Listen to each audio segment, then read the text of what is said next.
Par contre, t'as vu les deux de Dupont-la-Joie ou t'as vu que le premier? C'est-à-dire les deux. Bah, dans le deuxième où ils vont au ski, là. C'était ça ta blague d'introduction. Non mais elle est bien. 100K. Oh, T'es mort? ouais, man. L'imprévu, qu'est-ce que ça veut dire? Dis-lui, mon ami. Il n'est pas question de le laisser s'approprier ton pouvoir. C'est ce que je viens de lui dire. Ok, puisque je vois qu'on peut pas discuter, on va faire un duel. Louis, je pense qu'on va faire le podcast le plus politique qu'on ait jamais fait. Parce que déjà, premier point, tu te souviens qu'on a fait Valse avec Bachir d'Harry Folman? Ouais, je me souviens, oui. Eh ben, il y a pas longtemps, le 13 avril, ça fêtait les 50 ans, enfin fêter c'est un grand mot, du début justement de la guerre du Liban, dont le film Valse avec Bachir parle d'une partie des conséquences. Donc ceux qui sont sur le groupe Discord, ils sont déjà au courant, mais ceux qui ont envie de se replonger dans cet autre podcast, allez-y. L'autre truc, c'est qu'on va parler d'un réalisateur qui est mort récemment, fin 2025. Un réalisateur qui a eu toujours sur son dos l'extrême droite française, qui a toujours été surveillé par la politique française.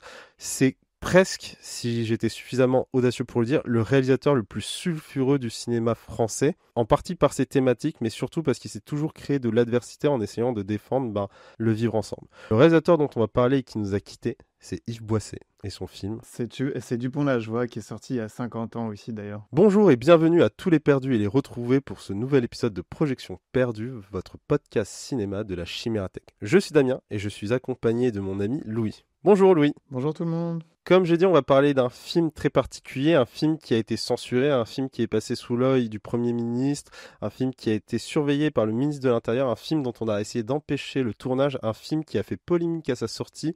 Aujourd'hui, on va parler de Dupont-la-Joie de Yves Boisset, sorti en 1975. Et du coup, Louis, je vais te demander ce que t'en as pensé. Est-ce que selon toi, Dupont-la-Joie est un film anti-français? Ah là là, ouais, bah c'est vrai que j'ai vu qu'il avait eu pas des bonnes critiques, donc notamment Le Masque et la Plume où il se battait un peu parce qu'il disait que c'était trop caricatural, etc.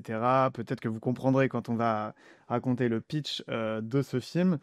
Moi j'ai beaucoup aimé, j'aime bien, je trouve qu'en plus donc comme je l'ai dit, il est sorti il y a 50 ans maintenant et il est toujours d'actualité de manière assez flagrante, notamment quand on voit pas mal l'extrême droite qui monte et comment elle remet la faute sur certaines minorités, qui est la même d'ailleurs dans le film. Non, j'adore ce film parce qu'il est teinté d'un certain réalisme dans le traitement, quoi. On peut retrouver tous les personnages, bah, notamment Dupont-la-Joie, on peut en connaître des Dupont-la-Joie ou même tous les autres personnages de cette petite bourgeoisie-là. Voilà, mais peut-être qu'on peut raconter l'histoire du film pour ceux qui ne connaîtraient pas, pour qu'ils se plongent un peu plus dans le contexte. Donc Dupont-la-Joie, ça raconte l'histoire d'un petit patron, Georges Lajoie, qui est père et voilà, enfin on va dire père de famille, et qui va tous les ans en camping-caravane dans un espèce Camping. de camping sur la Côte d'Azur, et il retrouve ses amis, ils sont là régulièrement, donc c'est plutôt c'est des petits bourgeois, quoi, genre il y a un Ouais. huissier, je crois, bon il y a Mhm. un gars un peu plus prolo, mais qui est vendeur C'est un entrepreneur, itinérant. il a une entreprise de vente de Ouais, lingerie. une entreprise. Donc voilà, alors Dupont-la-Joie, lui, il est restaurateur, il tient un PMU. Brasserie. Sauf Ouais. que bah, Dupont-la-Joie, c'est un homme qui se veut normal, sauf qu'en fait, on va vite s'apercevoir qu'il est extrêmement raciste. Ouais. D'ailleurs, comme tout son entourage. Et ce qui peut paraître d'abord comme un espèce de racisme passif, qui n'a pas de grandes conséquences sur le monde réel, eh ben, ça va vite dégénérer. Et non seulement il est raciste, mais il a un peu de misogynie et c'est un gros relooker. Voilà. Et donc, dans ce film, on va trouver beaucoup d'acteurs connus finalement. Oui. C'est une dream team, comme on peut dire, parce que comme on dirait chez nous en français de France.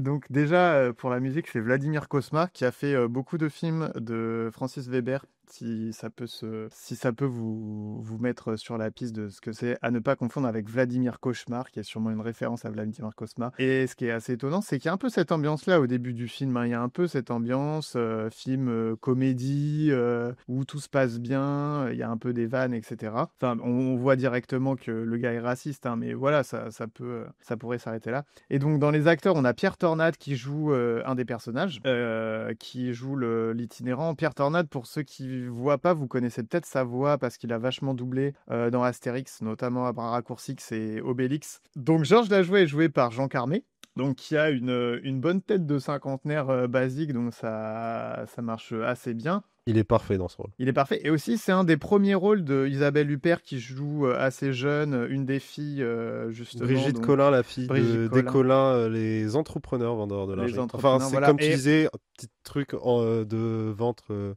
lingerie. Tout à fait, ouais. Donc on va voir qu'il va lui arriver quelque chose. Je pense qu'on peut se permettre de spoiler dans ce On film. prévient parce que à l'avance qu'on va totalement spoiler parce que c'est essentiel à la compréhension du film. c'est ça. Mais Yves Boisset a fait d'autres films dans le même genre, donc c'est parfait. Voilà, si vous l'avez pas vu, on va complètement spoiler. Moi, je trouve que c'est pas. Alors, c'est un spoil qui surprend dans le film, mais qui forcément. On peut apprécier le film même en étant spoilé, je trouve. Enfin, en tout cas, en sachant le twist qu'il va y avoir. Il y a Jean-Pierre Mariel aussi qui joue un politicien tartanfionne. Jean Bouis qui joue l'inspecteur Boulard. Ah, sauf si tu avais des petites anecdotes. Ouais, en fait, j'allais introduire Tartafion, parce que quand il arrive, je sais pas si ça t'a fait pareil, mais moi, le moment où il est présenté, j'arrive pas à savoir si c'est un politique ou si c'est juste une personnalité.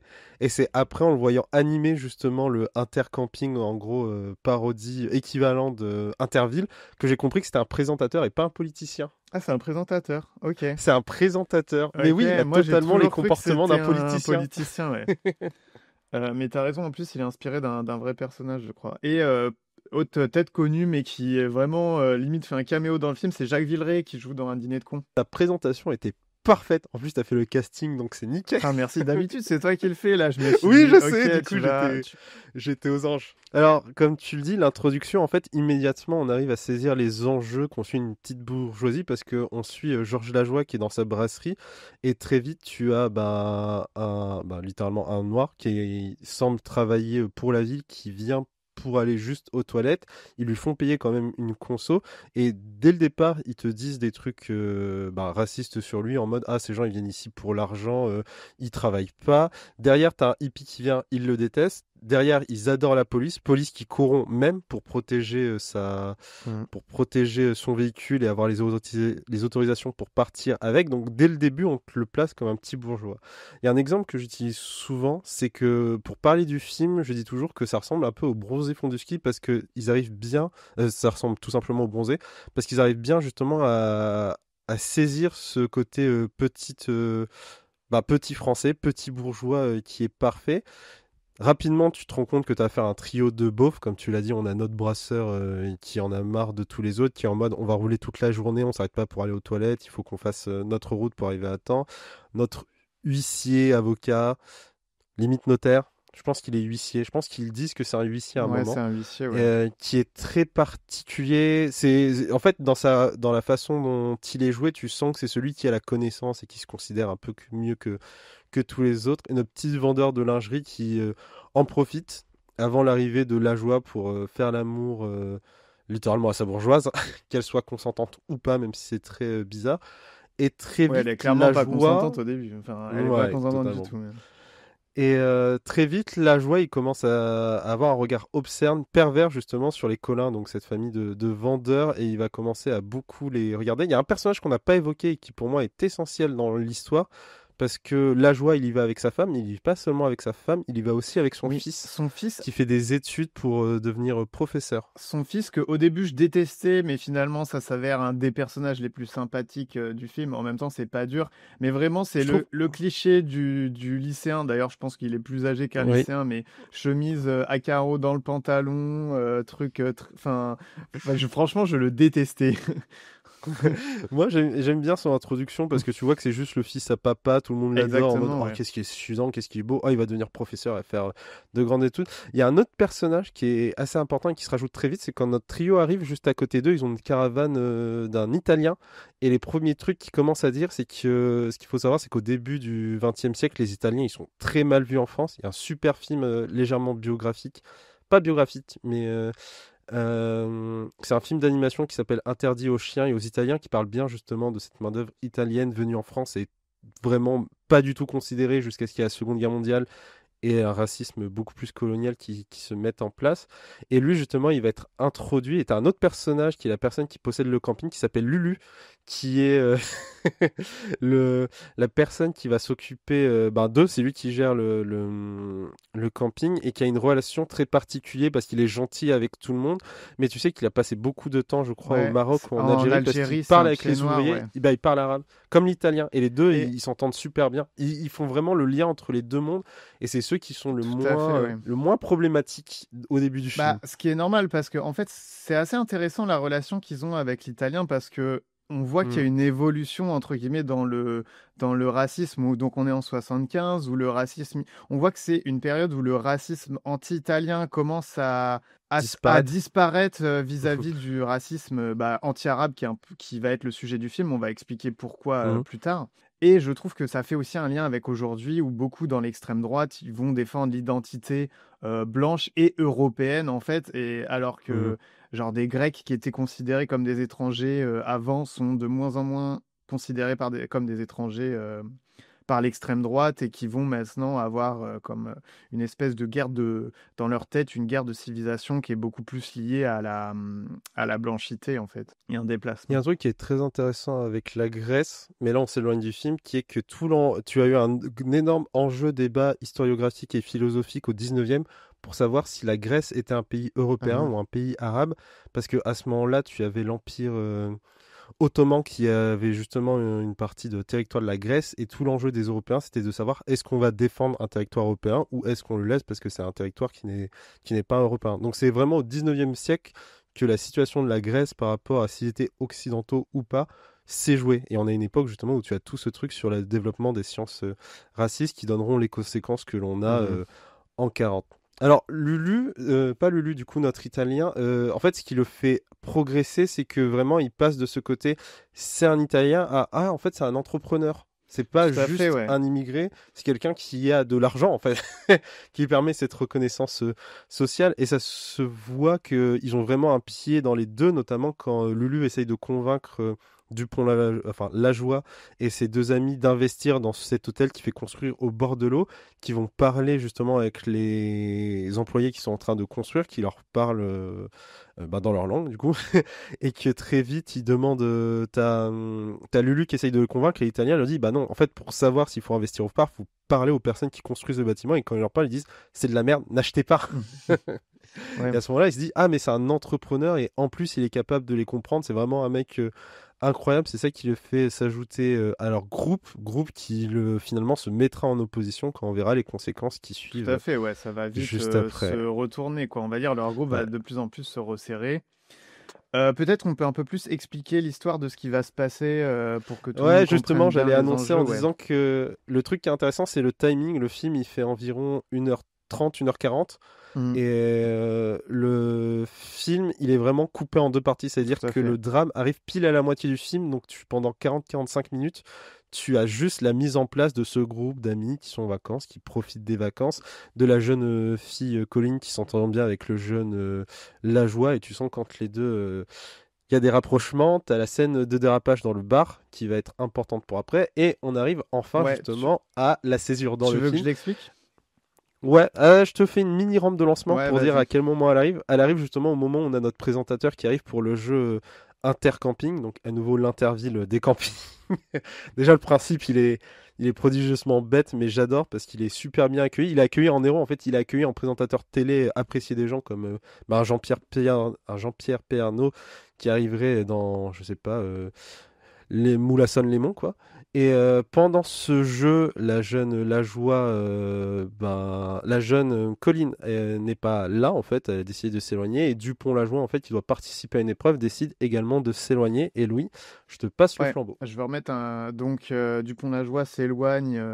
Et attention, ça peut être un sujet assez sensible, hein, donc, si vous êtes sensible. Voilà, trigger warning.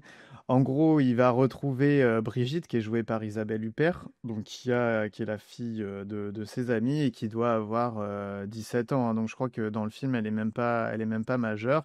Et on voit qu'il l'a relooké pendant un certain temps dans le film, et on voit qu'il ne peut pas s'empêcher de relooker. Et donc là, il commence à s'asseoir à côté d'elle alors qu'elle est nue et qu'elle l'avait pas vue, donc ça la surprend. Et après une petite discussion, clairement, il essaye de l'embrasser et il la V.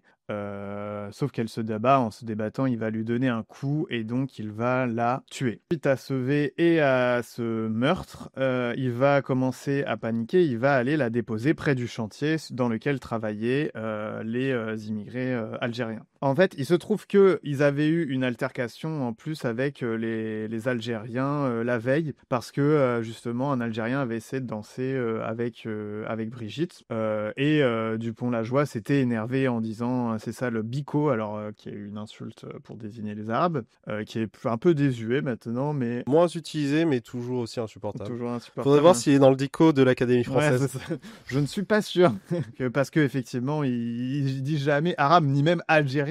Tu vois, c'est toujours. Alors, algérien, Un c'est petit sous-entendu à un moment, mais de base, de manière générale, il dit juste les Arabes. Et il y avait un truc que j'allais rajouter, mais je crois que je l'ai perdu. Oui, donc tu as une agression. Et là, la question que je me suis posée, c'est que je ne sais pas s'il dépose le corps volontairement à côté du baraquement, justement, des travailleurs, ou s'il le dépose là et que vraiment le hasard fait que c'est à côté du truc des travailleurs. C'est vrai que c'est pas dit. Pour moi, il Parce que enterre juste sur un débris et pour cacher le corps, quoi. Ouais, mais- parce qu'il ne sait pas en soi où ils sont les travailleurs, il les a juste vus travailler, il a pas vu leur baraquement.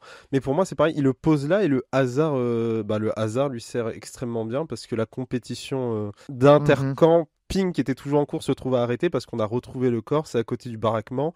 Et là, tu as l'un des meilleurs personnages du film. Et quand je dis meilleur, ça veut pas dire que c'est le mieux joué, c'est juste qu'il est gentil, il fait C'est bien le seul son Saint-Martin. travail. Et alors que c'est un flic. Oui, c'est l'inspecteur Boulard, Boulard qui ouais. est incroyable. Alors, Boulard, il arrive pas tout de suite. D'abord, tu as le présentateur télé qui arrive et qui va à côté de la famille pour se faire filmer et prendre en photo en disant « Ah, c'est vraiment ignoble. Oui, parce qu'il je suis là pour retrouve vous. le cadavre assez rapidement, finalement. Ouais, c'est pour ça que tu as ce truc de... Il y a ce flou entre savoir si c'est un politique ou un présentateur télé, parce que ça, c'est un truc que techniquement fait un politique, d'aller voir les familles pour avoir la récupération, entre guillemets, du deuil. Et ce policier arrive, déjà le dégage, en mode vous dégagez si vous n'êtes pas de la famille. Alors déjà, il arrive, il fait « Vous êtes un membre de la famille ?» Il fait « Non. » Vous êtes un cousin ? Non. Il fait « Bah, dégagez alors !» Attends, je veux réexpliquer ce qui se passe parce que c'est peut-être pas très clair pour ceux qui n'ont pas vu le film. En gros, donc il retrouve le corps et t'as l'inspecteur Boulard qui est chargé de l'enquête qui arrive et qui va interroger toutes les trois couples de la famille proche de Brigitte, quoi. Et du coup, il intervient à ce moment-là, et c'est là où les personnes ne disent rien, sauf le huissier qui lui explique qui il est, parce que chacun se présente, et il lui dit « Mais attendez, le corps a été retrouvé à côté du baraquement des travailleurs, et il y a eu une altercation justement avec ces travailleurs hier, justement parce qu'ils étaient intéressés par la jeune fille. » Ça, c'est la première piste que va avoir le policier, et il va décider de se lancer sur cette enquête et sur cette piste. Et ça, c'est un truc qui est assez fou, parce que très vite, tu as un truc qui est fait, c'est que depuis le départ, ces travailleurs, tu les as vu travailler une fois, et toute leur présentation s'est fait à travers les mots des autres personnages, où il dit, les Arabes, il y en a partout, s'ils arrivent en France, c'est parce qu'ils sont bien payés, etc., etc. Il y a aussi autre chose que je mets en avant de continuer, c'est que l'ambiance du film change de tout au tout, parce qu'on passe sur un truc plus sérieux et plus important, mais du coup, on va enfin avoir ces travailleurs qui va aller les voir, et un policier qui va voir des travailleurs dans leur situation. Mais ils se disent rien, hein. Justement, ils disent rien, ils expliquent, c'est parce qu'ils ont souvent été persécutés par la police. Et en quelques minutes, en fait, il arrive à créer de l'empathie pour ces immigrés, à travers les caméras, à travers les silences, à travers leur gentillesse. Et du coup, immédiatement, nous, on sait que c'est pas eux qui sont accusés. Lui, il est peut-être fait en scénario, mais il comprend aussi que c'est pas eux qui sont accusés. L'inspecteur comprend très vite. Pour situer, l'inspecteur, c'est un bon inspecteur qui suit la piste, mais qui comprend très vite que c'est pas eux, quoi. Sauf que la nuit arrive, Colin est quand même désespéré et une grande partie des gars du camping commencent à dire « Non mais en fait c'est forcément eux, si la police ne fait rien, c'est nous qui allons nous en charger. » Et parmi ces personnages qui s'y opposent, t'en as que... techniquement tu as l'huissier qui dit qu'il est là pour les retenir, mais en fait non, qui est juste là pour participer légèrement au recul avant de littéralement...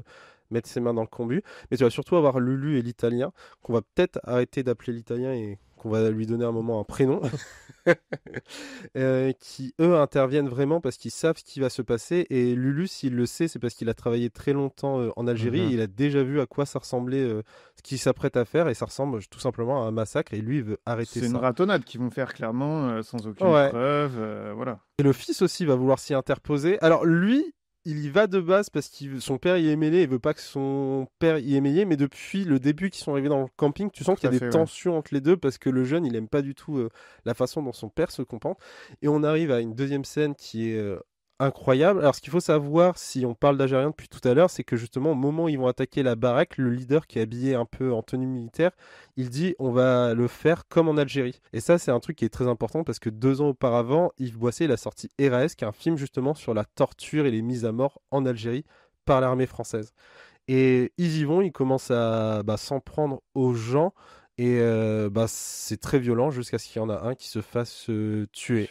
Tout simplement parce qu'ils supposent que c'est... Enfin, ils sont convaincus que c'est eux. Ce qu'il ne faut pas oublier, c'est que dans le groupe, il y a Dupont-Lajoie. Et à chaque fois qu'ils ont un doute, Dupont-Lajoie, il appuie sur ce clou en disant non, mais c'est forcément eux. Si on les laisse s'échapper, ils recommenceront. Ouais, parce qu'il veut pas se faire choper en fait aussi. Ce petit enfoiré. En fait, je pense c'est pas seulement qu'il veut pas se faire choper, parce que même s'il les tue, techniquement, la police, ça met pas fin à l'enquête, quoi. C'est vrai, ouais. Donc ils en tuent un alors qu'on sait qu'ils ont rien fait. Et l'inspecteur, du coup, le lendemain découvre ça et commence à enquêter. Et l'inspecteur qui de base veut bien faire son travail se fait quand même assez vite bouffer par le système, quoi. Avant, il y a une phrase que j'aime beaucoup quand il montre justement au maire, au préfet, le corps de l'arabe qui a été retrouvé mort. Il dit, il demande au médecin de dire ce qui s'est passé. Il dit, il a reçu plusieurs coups, il a tiré dessus. Il est mort parce qu'il s'est fait taper par plusieurs personnes, truc blessé. Et la première chose que dit le policier, c'est un lâchage. Et tu vois le maire qui fait, et t'as cette réplique que j'adore de l'inspecteur qui dit, ah oui, un lynchage, c'est bon pour les Américains et les Noirs, mais le lynchage en France, ça n'existe pas. Ouais, tout à fait, ouais. À ce moment-là, il va décider de rendre justice d'abord aux Arabes. Alors lui, il est convaincu qu'il peut faire plier la machine. Il y a tout le monde qui fait bon, ouais, bof et tout. Les seuls qui peuvent témoigner, c'est l'Italien, enfin pas l'Italien, parce qu'il est là techniquement en vacances, mais c'est Lulu et le père de Lajoie. Et le jeune, du coup, refuse de témoigner parce qu'il veut pas faire condamner son père, ce qui se comprend, mais qui conduit en fait derrière une certaine injustice. Témoigne, quoi. Ouais.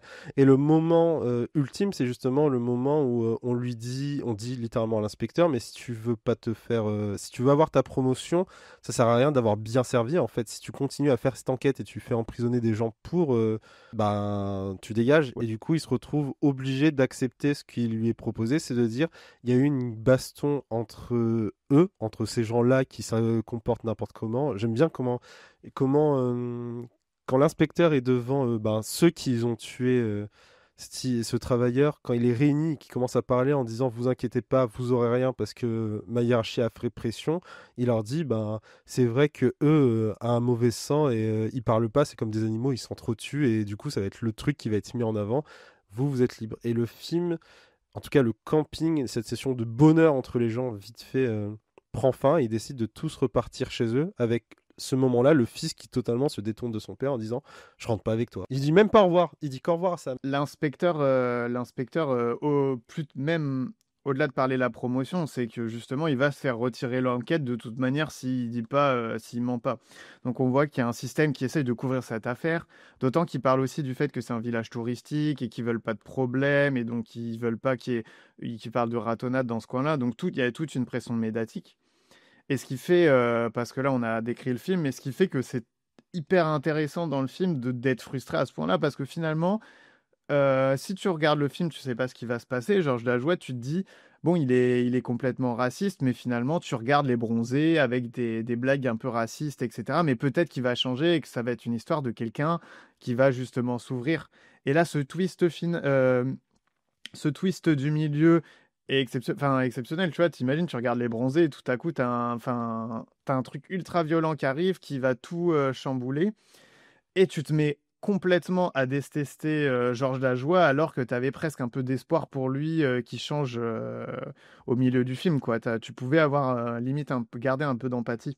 Le changement de ton arrive, comme tu dis, parce qu'il est surprenant, surtout que au départ, il a un regard pervers sur la fille de ses amis, mais c'est un regard qui est mis un peu en humour, c'est-à-dire tu as un moment où il la regarde alors qu'ils sont à la plage, à reçoit de la crème solaire, et tu as la fille qui fait «Ah, vous devriez aussi mettre de la crème solaire, vous êtes tout rouge», et du coup, tu as l'image qui coupe de son sein vers le visage de sa femme qui fait «Tu veux de la crème solaire?» Et tu as ce truc un peu vraiment de bronzer, de faire une comédie. Et le moment où le film bascule, il perd cet aspect comédie, il devient beaucoup plus sérieux. Il part pas tout de suite sur l'enquête parce que t'as tout vu, donc t'as pas besoin de faire un peu à la Columbo où le policier enquête. Le film bascule sur une quête de justice et il bascule sur une quête de justice parce que tu as une injustice. Derrière, tu as une deuxième injustice qui se suit et le film se termine de la façon dont il se termine. Ouais, c'est Avec surtout, il y a un truc qui est intéressant dans les dernières minutes, c'est que Dupont-Lajoie est rentré. Lulu en chemin lui fait de base quand Georges Lajoie rentre, il lui fait, il va voir Lulu et dit l'année prochaine. Et t'as Lulu qui fait pour nous deux, vaut mieux pas que vous reveniez en fait. oui, Et logique. tu te dis, alors c'est intéressant parce que tu te dis qu'il dit juste ça à cause de la ratonnade, mais en tant que spectateur, tu sais que oui, c'est un meurtrier, donc doublement. Oui, c'est un vaut mieux pas violeur qu'il se reste. meurtrier qui a fait une ratonnade, etc. et qui a l'air d'être. En fait, c'est ça que je trouvais exceptionnel, Plutôt c'est que bien. tu le vois qui a l'air d'être hyper sympa dans la vraie vie. Enfin, tu vois, ça. Ouais. Mais dans les 5 dernières minutes, t'as ce plan qui est très cool. Justement, il est retourné dans sa brasserie. Au début, il buvait un coup, mais il était surtout là pour servir. Là, tu sens qu'il boit énormément.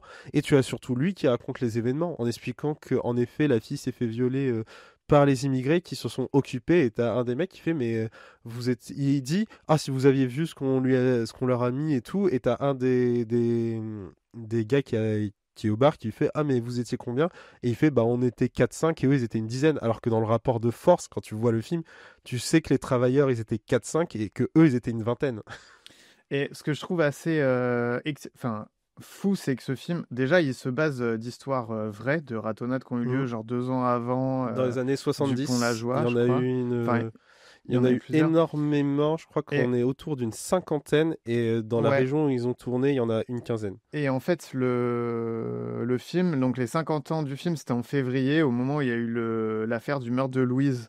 Donc, il y a une fille qui s'est fait poignarder au couteau, une jeune fille de 11 ans, dans l'Essonne, et où toute l'extrême droite a commencé à accuser quelqu'un d'origine arabe dans son entourage. Et a commencé à harceler sa sœur parce qu'elle partageait des trucs de gauche sur Twitter, etc. Alors qu'en fait, c'était pas du tout ça. Et du coup, il y a eu des excuses publiques, etc. Et je trouve ça assez fou de voir que c'est exactement, c'est pas exactement la même situation, mais ce processus de remettre les viols sur les minorités, les viols et les mœurs sur les minorités, est un processus qui, 50 ans après, ou 50 ans avant, existe encore et existe toujours malheureusement, et qui est de plus en plus répandu dans l'extrême droite française, quoi. Moi, c'est un truc qui m'avait marqué quand je l'ai vu, et c'est pour ça que dès que je l'ai vu, j'essaie de le montrer à tout le monde. C'est comme tu le dis depuis le début, c'est la modernité du film. C'est-à-dire que quand tu le vois, tout ce que tu vois dans le film, tu te dis, mais c'est un film qui pourrait sortir cette année et qui serait totalement pertinent par rapport à ce qui est dit. Tu as des trucs qui sont très intéressants, notamment déjà, tu as un rapport au morbide qui est introduit très tôt dans le film, parce qu'au moment où ils partent en voiture pour aller au camping, tu as un moment où ils arrivent face à des gens qui sont morts à moto. Et du coup, tu as un plan légèrement travelling. C'est pas un vrai travelling parce qu'il avance sa caméra de 2 pas et ensuite il coupe pour changer de plan. Mais tu sais, tu as un accident qui ralentit toute l'autoroute. Et de base, eux, ils voudraient s'arrêter pour prendre une photo, mais ils n'ont pas l'appareil photo pour. Et déjà, tu as un rapport à justement cette violence qui attire les foules, qui est mis en avant. Il y a beaucoup de choses. Question.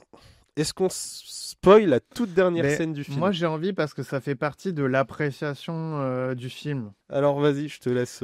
Alors, en fait, Je te laisse continuer ton travail de narrateur Ouais, de film. on est resté sur Dupont-Lajoie qui s'en sort complètement, et à ce moment-là, je trouve que moi j'étais hyper frustré qu'il s'en sorte. Entre dans la pièce donc l'Algérien qu'ils ont massacré et dont le frère est mort avec un fusil et qui dit t'as tué mon frère, paf il tire et ça s'arrête, coupure nette, je crois que c'est un freeze frame même, et le Oui. film se finit là-dessus, et je trouve ça Fou parce que je trouve que c'est presque une éruption. J'avais vu une analyse qui disait que c'est presque une éruption du réalisateur lui-même qui dit moi je ne veux pas que ça se passe comme ça et donc je fais justice moi-même dans le film parce que c'est vrai que même la façon dont c'est tourné c'est un peu plus comme si c'était un peu plus mise en scène et on voit que c'est presque une irruption dans la fiction. Et je trouve cette scène hyper satisfaisante qui aurait pu ne pas arriver parce qu'on serait resté sur la frustration de Dupont-Lajoie qui s'en sort pas quoi. Qui s'en sort du coup. Qui s'en On sort, serait resté ouais, sur pardon. Dupont-Lajoie qui On s'en- serait... Quand cette scène arrive, tu te dis il y a une justice et c'est quelque chose qui fonctionne non seulement parce qu'il y a eu la ratonnade, mais parce qu'avant tu as eu l'agression sexuelle et que quand Dupont-Lajoie paye, ben, il paye juste techniquement pour la ratonnade, mais en même temps tu te dis ok, le meurtrier de la fille a été atteint. Et il y a un truc qui est très intéressant avec cette scène, c'est que il y a eu 2 scènes en fait qui ont été tournées. T'as une scène où Dupont-Lajoie s'en sortait, et t'as eu cette deuxième scène où il ne s'en sortait pas, et c'est Yves Boisset qui a décidé au dernier moment de mettre celle où il ne s'en sortait pas. Et moi, ça m'a rappelé un peu Get Out de Jordan Peele, où justement t'as une fin alternative, celle où la... Désolé, on vous spoil un deuxième film en même temps. Allez, c'est cadeau. C'est cadeau, c'est la maison qui offre. Celui où la police l'arrête et le met en prison pour des meurtres, certes qu'il a commis, mais parce qu'on l'a agressé lui, donc en termes de légitime défense, et la version fin comique où en fait, bah, tu sais pas s'il s'en sort, mais tu sais que la personne qui débarque à la fin, c'est son ami, et si c'est son ami, tu te dis qu'il va t'en sortir. Et là, le truc qui est intéressant dans Dupont-Lajoie, c'est que la justice que tu l'as à la fin, tu l'as pas venant de la justice de la police, tu l'as pas des institutions, tu l'as en fait c'est une vengeance personnelle. Et c'est un film qui, dans ses derniers mots, te dit que l'absence de justice entraîne la violence pour Tout l'obtenir. à fait, ouais. Et que justement, bah, une institution qui ne fonctionne pas conduit à ces sortes de violences. Et le pire, c'est que quand cette scène arrive, tu sens que toi, tu te sens mieux, quoi. Il y a eu justice, mais tu te dis que si le film poursuit derrière, bah, vu qu'il a tiré, il se fait arrêter pour meurtre. Ouais, alors que c'est ça. techniquement, il obtient la justice qu'on lui a pas donnée, mais ce sera lui le méchant de l'histoire. Ouais, ce qui est fou, c'est que t'es vraiment avec lui pour le coup et t'es presque content qu'il ait tué, tu vois. Alors qu'effectivement, dans la vraie vie, bah, il y aurait une affaire médiatique et je suis pas pour la justice punitive, mais en soi, tu comprends exactement d'où ça vient et tu comprends ce qu'il fait parce que tu sens que il a pas d'autre choix en fait. La justice ne va jamais aller de son côté. Oui, mais le truc qui est, que je vais dire, qui renforce cette fin, c'est aussi que lorsque lorsque les travailleurs sont dépeints, lorsque les inspecteurs vont les voir, c'est ce personnage-là qui parle. En fait, c'est le personnage qui à chaque fois va parler. Sur le chantier, qu'on lui demande s'il faut investir, c'est lui qui fait non, c'est pas bien. C'est lui qui va être pris justement, qui va se faire attaquer littéralement par Lajoie parce qu'il était en train de danser avec la fille des Colin et que bah, en dansant, il a percuté leur table, ce qui va faire que Lajoie va l'attaquer, va être sur le point de le tabasser, mais la police va l'arrêter lui. D'ailleurs, la police est à 2 doigts d'embarquer aussi l'Italien. Et c'est bah, notre trio de beaufs qui va faire non, non, mais lui, il est avec nous, vous n'avez pas à l'embarquer. Donc, Ouais. on parlait du fait que l'inspecteur est un excellent policier. Le film, il introduit très rapidement des policiers qui sont pas très efficaces. Oui, effectivement. Et je trouve ça aussi, parce que ça parle de racisme, mais même sur le V, c'est assez, bah, j'allais dire pas pertinent, mais dans le sens où effectivement la plupart des V sont commis par des gens de l'entourage, etc. Donc on peut se dire que, en fait, ça paraît assez crédible. Alors, il y a une question que j'ai à te poser. Parce que depuis tout à l'heure, les gens ils nous entendent dire que le film s'appelle Dupont-Lajoie, mais que le personnage principal s'appelle Georges Lajoie, et à chaque fois qu'on l'appelle, on l'appelle Dupont-Lajoie parce qu'on fait un mix entre les deux. Est-ce que tu as une idée de pourquoi est-ce que Yves Boisset, j'ai pas réponse, a appelé son film Dupont-Lajoie et pas Georges Lajoie? Je ne sais pas, mais à un moment, il l'appelle Dupont-Lajoie dans le film. C'est peut-être son surnom, non? Moi, je trouve qu'il y a un côté un peu plus rond, et vu que c'est son surnom, tu vois, je me dis, ça va un peu avec ce côté Côte d'Azur, ok, on est en camping, on appelle les gens loulou, tu vois. C'est vrai, ça pourrait être son surnom. Moi, je me suis posé la question de est-ce que c'était pas le fait que Dupont, de manière générale, c'est un nom générique en fait. Aussi, oui. Et que tu ces trucs de un peu à la Elm Street dans Les Griffes de la Nuit, avec toutes les villes ont une Elm Street, tu aurais un peu une France où chaque ville a un Dupont qui traîne, un peu dans cette idée justement que bah, c'est partout en France qui rejoint l'idée de la sortie du film lorsqu'on a dit oh c'est un film anti-français. Mais je vais revenir dans un instant. J'ai une autre question pour toi. C'est pas vraiment une T'as question, beaucoup c'est de une affirmation questions. de ma place. Ouais, Ah oui, je d'accord. sais, j'ai beaucoup de Je questions. pourrais parler Mais après ta question qui n'est pas une question. tu vas ou- pouvoir. Est-ce que tu trouves pas que Yves Boisset, c'est un peu notre Oliver Stone français? Non. Ah, dommage, parce que j'aimais bien cette phrase. Mais ouais, non, ça m'étonne pas que le film ait fait polémique à la sortie et que ça tire un peu des gros traits. Et quand t'écoutes Le Masque et la Plume, donc les gens, ils défonçaient le film. Et il y a une personne qui a un peu de lucidité et qui dit, mais il faut des caricatures parce que sinon ça aurait été...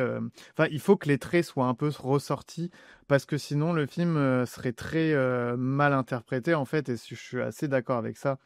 Parce que je trouve que justement, le film, après, peut-être qu'à l'époque, 50 ans en arrière, c'était pas reçu de la même manière, mais que ce côté très raciste et voyeur qui ressort de Dupont-la-Joie, directement, ça va nous faire comprendre tout l'enjeu du film assez rapidement, quoi.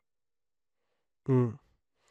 Mais ouais, c'est chaud. Et là, du coup, on peut parler rapidement du tournage et de tout autour du film, vu que tu as attaqué la polémique qu'il avait Mhm. fait à sa sortie. Comme tu l'as dit, alors déjà, le film est adapté d'un livre qui sort la même année, mais son film se base sur le fait qu'en effet, tu as eu des ratonnades dans les années 70, énormément, ce qui a commencé à vraiment faire parler parce qu'il y en avait beaucoup. C'est-à-dire que, un peu comme dans l'idée du film, si tu en as une qui arrive, tu peux le couvrir facilement, mais si tu en as une vingtaine qui arrivent dans la même ville, là, les gens ils se rendent compte et ça devient problématique parce qu'en fait c'est un peu le truc à double couteau, c'est-à-dire que si tu as une ratonnade et que tu affirmes que c'est une ratonnade, ben, les immigrés vont pas se sentir en sécurité, mais si tu dis que ce sont les immigrés qui le font entre eux, ben, si tu mens là-dessus, ben, ta population non plus elle va pas se sentir très bien. Yves Boisset il part pour essayer de tourner, Mhm. notamment dans la localité du Var, qui va très mal se passer parce que tu as plusieurs mairies qui vont lui faire des interdictions parce qu'ils veulent pas avoir de ce tournage sur place. Tu vas avoir les groupes d'extrême droite, notamment le groupe Charles Martel, qui va intervenir, envoyer des menaces de mort. Tu vas avoir plusieurs membres de l'équipe qui vont être agressés sur le tournage. Le camping va être cramé avec des lancers de grenades et des cocktails Molotov. Dans cette ambiance, pour rappel, on n'est que quelques années après la création du RN, 2-3 ans maximum. Et surtout, tu as plusieurs acteurs qui jouent justement les immigrés qui vont se faire agresser. Et on a une bonne partie en fait qui vont Mhm. jamais reprendre le tournage. C'est pour ça que tu as plus de travailleurs sur le toit de l'immeuble que tu en as dans le baraquement. Et l'autre truc, c'est que les deux acteurs principaux qui jouent les immigrés, bah, ils vont se faire agresser. Et surtout, celui qui finit par mourir dans le film, il s'est littéralement fait tirer dessus pendant le tournage à la sortie d'un soir. Donc c'est un tournage qui a été très très tendu et qui, une fois qu'il est terminé, ben, il faut sortir le film. Et comme je l'ai dit, ben, tu avais les autorités qui avaient le regard sur ce film, notamment parce que 2 ans avant, il a fait RAS, Rien à signaler, qui parle des tortures de la France et Mhm. des massacres faits en Algérie. Donc le gouvernement, ils n'étaient pas trop fans de ça, donc ils ont bien suivi le film. Et tu as des censures qui ont été demandées. Alors, de ce que j'ai vu, les censures, il y a 2-3 scènes qui sont coupées, notamment la scène de l'agression. Tu as des images qui ont sauté, mais ça, entre Ouais, guillemets, ça se tient parce c'est que le des film, il trucs n'en a très pas besoin. visuels, ouais, apparemment. Voilà, exactement. C'est-à-dire qu'il est. En fait, ce qui est censuré, c'est quelque chose qui est pour... Alors, la censure, ça existe encore aujourd'hui. Hein. C'est pas comme avant, on dit ce film il sort plus. Généralement, tu vas avoir des films, des scènes qu'on va demander d'être coupées. Tu vas avoir des projections de films qui peuvent être censurées parce que très souvent, actuellement, tu as beaucoup de films qui parlent justement de la situation en Mhm. Palestine et de la guerre qui se passe à Gaza.